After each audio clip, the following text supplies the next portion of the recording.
മോൻ അങ്ങനെ തോന്നുന്നുണ്ടോ? എന്ത് ചെയ്യാനാണ്? ഒന്നും ചെയ്യാൻ പറ്റില്ല. മോന് ഈ പ്രായം എത്തൂലേ? അപ്പോൾ പിന്നെ മോൻ എന്താവും? തൈക്കളവനാവും അല്ലേ? മോൻ്റെ അച്ഛനും അമ്മയും വീട്ടിൽ തൈക്കളവനും തൈക്കളവിയായിട്ടിരിക്കില്ലേ?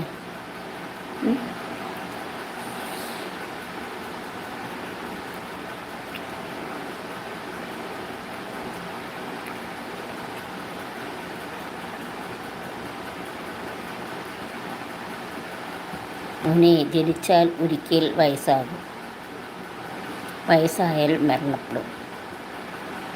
ഓക്കെ, അത് മോനാണെങ്കിലും ശരി, മോൻ്റെ അച്ഛനാണെങ്കിലും ശരി, അമ്മയായാലും ശരി, കൂടപ്പുറപ്പായാലും ശരി, ബന്ധുക്കളോ കൂട്ടുകാരോ ആരായാലും ചെയ്യാം.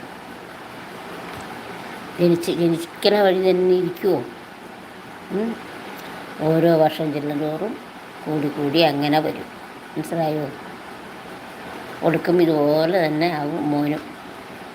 അന്ന് മോനോട് ഇങ്ങനെ ആരെങ്കിലും പറയും, അപ്പോൾ ഓർക്കണം, ചെവിയിൽ നുള്ളി വെച്ചു കേട്ടോ. എത്ര നാൾ കഴിഞ്ഞിട്ടാണെങ്കിലും